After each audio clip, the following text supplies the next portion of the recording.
Olá, meu nome é Jorge Henriques e a gente vai dar continuidade ao treinamento em POCs pelo CETEB com a avaliação da veia cava. Inferir a volemia do paciente é sempre um desafio, nunca é fácil, e o ultrassom, por ser uma arma de fácil aquisição de imagens não invasivo, ajuda muito nesse tipo de avaliação.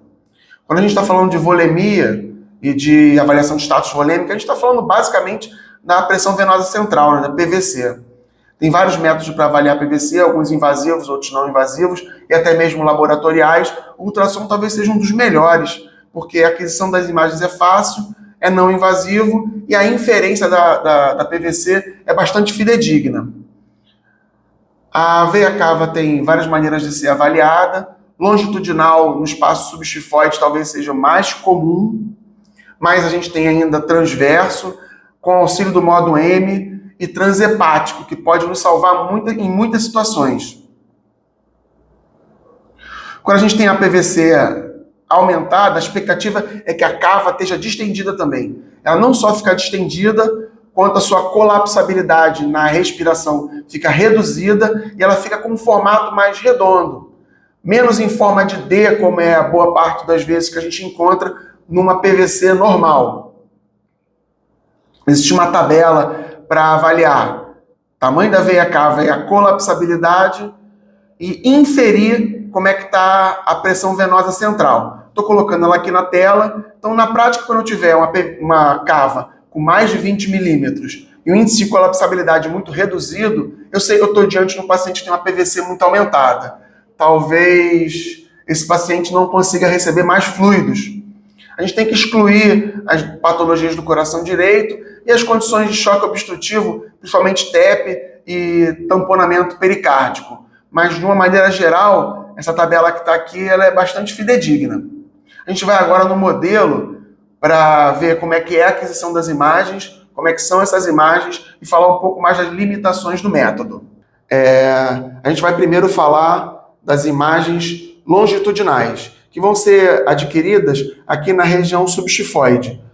Pode-se usar o transdutor convexo, o índex pode estar para cima ou para baixo, sem problema. Qual vai ser a diferença? Se eu coloco o índex para baixo, o coração, quando estiver de frente para a tela, ele vai aparecer assim como no paciente, à nossa direita, à esquerda do paciente, mas à direita do que a gente está olhando. Isso pode facilitar, mas é uma decisão individual. Habitualmente eu faço assim, coloco o índex para baixo, vai aparecer o coração, no espaço subchifoide eu vou buscar a cava no movimento lateral do nosso transdutor. Às vezes eu vou colocar o transdutor um pouco assim, que se eu colocar assim eu sei que a imagem fica tapada para vocês e dificulta a avaliação, então vou colocar assim só por uma questão didática. Aponta um pouquinho para cefálico e vai buscar a cava. Às vezes a gente se depara com a aorta, que vai estar pulsando. Se a gente encontrar a cava, a gente vai olhar um pouco para cima e vai ver a entrada no átrio e a veia suprahepática. Caso a cava não esteja toda na nossa tela, a gente pode girar horário e anti-horário o transdutor para que ela fique o máximo possível dentro da tela. Então aqui tem uma imagem agora de uma cava mais colabada. Você vê que não precisa nem calcular índice de colapsabilidade, né? Que é a porcentagem que ela se colaba com a respiração.